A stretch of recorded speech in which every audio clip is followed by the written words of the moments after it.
वाहिगुरु जी का खालसा, श्री वाहिगुरु जी की फतेह।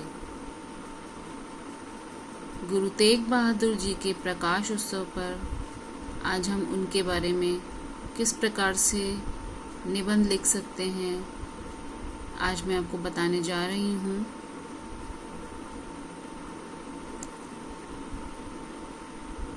मेरे निबंध का विषय है आधुनिक युग में गुरु तेग बहादुर जी की शिक्षाओं की प्रासंगिकता।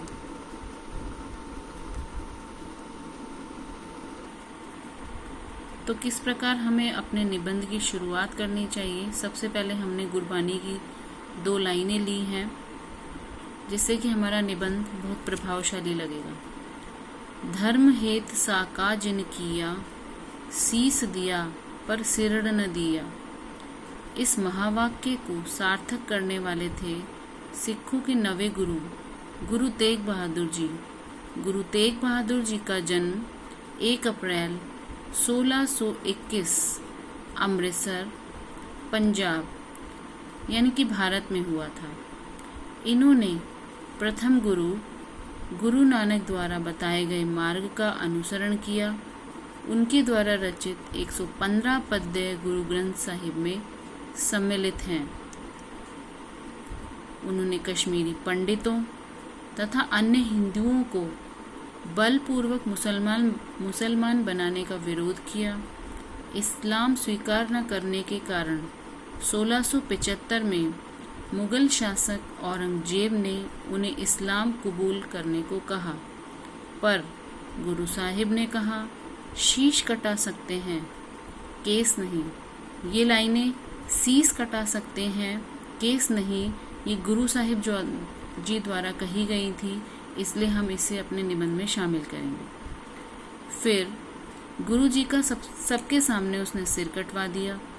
गुरु जी का बलिदान केवल धर्म पालन के लिए नहीं, अपितु समस्त मानवीय सांस्कृतिक विरासत की खातिर था। धर्म उनके लिए सांस्कृतिक मूल्यों और जीवन विधान का नाम था।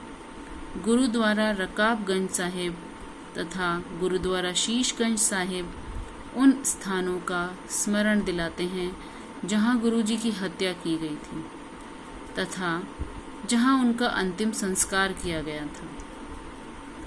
विश्व इतिहास में धर्म एवं मानवीय मूल्यों, आदर्श एवं सिद्धांत की रक्षा के लिए प्राणों की आहुति देने वालों में गुरु तेग बहादुर साहिब का स्थान अद्वितीय है। गुरु तेग बहादुर सुशील, मधुरभाषी, कृपालु, धर्म पर अडिग, संगीत प्रेमी, काव्य रचना कला में प्रवीण थे। गुरु जी ने कुष्ठ रोगियों की सेवा के लिए सिर्फ आर्थिक सेवा ही नहीं की, साथ ही उन्होंने अपने हाथों से कुछ रोगियों की सेवा की। इसलिए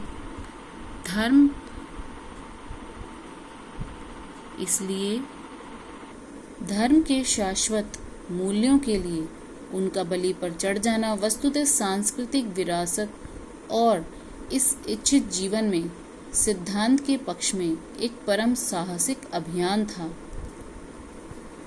आतताई शासक की धर्म विरोधी और वैचारिक स्वतंत्रता का दमन करने वाली नीतियों के विरुद्ध गुरु तेग बहादुर जी का बलिदान एक अभूतपूर्व ऐतिहासिक घटना थी। यह गुरु जी के निर्भय आचरण, धार्मिक अडिगता और नैतिक उदारता का उत्तम उदाहरण था। गुरु जी मानवीय धर्म एवं वैचारिक स्वतंत्रता के लिए शहादत देने वाले एक क्रांति के युग पुरुष थे। 11 नवंबर 1675 को दिल्ली के चांदनी चौक में काजी ने फतवा पढ़ा और जल्लाद जलालुद्दीन ने तलवार से शीश धड़ से अलग कर दिया। आधुनिक युग में नई पीढ़ी के लिए गुरु तेग बहादुर जी की शिक्षाओं का बहुत अधिक महत्व है। पूरी दुनिया अगर जीवन को समझना चाहे तो गुरुओं के जीवन को देखकर आसानी से समझ सकती है। गुरु वचनों, जीवन कर्मों व उनकी शिक्षाओं के माध्यम से सिख पंथ ही नहीं बल्कि समस्त मानवता के लिए प्रेरणा स्रोत है। जिस प्रकार गुरुजी ने राष्ट्र सेवा व प्राणी मात्र की सेवा का मार्ग दिखाया, उसी प्रकार आज भी मानव मात्र का